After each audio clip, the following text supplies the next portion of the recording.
সম্রাট আওরঙ্গজেবের কথা আমরা সবাই জানি। তো আওরঙ্গজেব ৪৯ বছর ধরে ভারত শাসন করেছেন।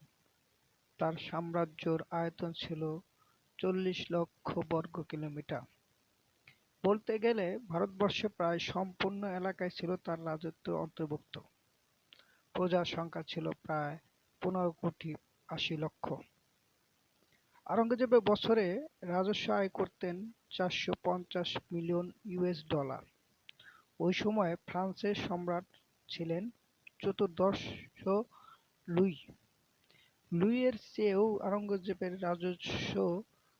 রাজ্য ১০ গুণ বেশি রাজস্ব আয় করতেন।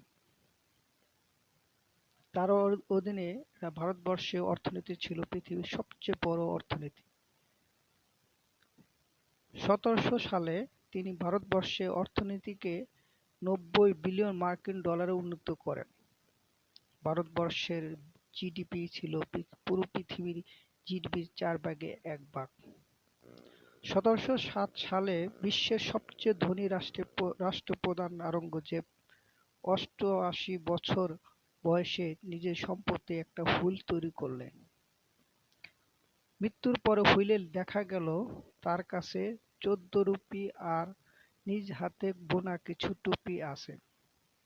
এগুলো বিক্রি করে তার জানাজা আর দাফনে খরচ করতে বলেছেন।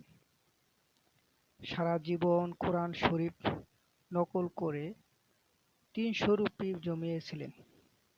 এই টাকাগুলো তিনি গরিবদের মাঝে দান করতে বলেছেন। এই যদি হয় একটা রাষ্ট্রের প্রধান, তাহলে দেশ তো সুন্দর হবেই, দেশের মানুষও ভালো থাকবে। এমন রাষ্ট্রের প্রধান পৃথিবীতে অনেক ব্যক্তির নজিরবিহীন ঘটনা ঘটিয়েছেন, তার মধ্যে আওরঙ্গজেব।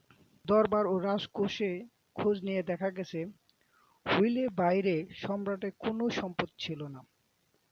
তাহলে বুঝেন কতটুকু মহৎ ব্যক্তি হলে এরকম কাজটা করে যেতে পারেন।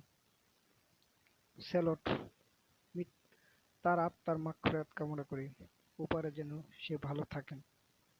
আমিন।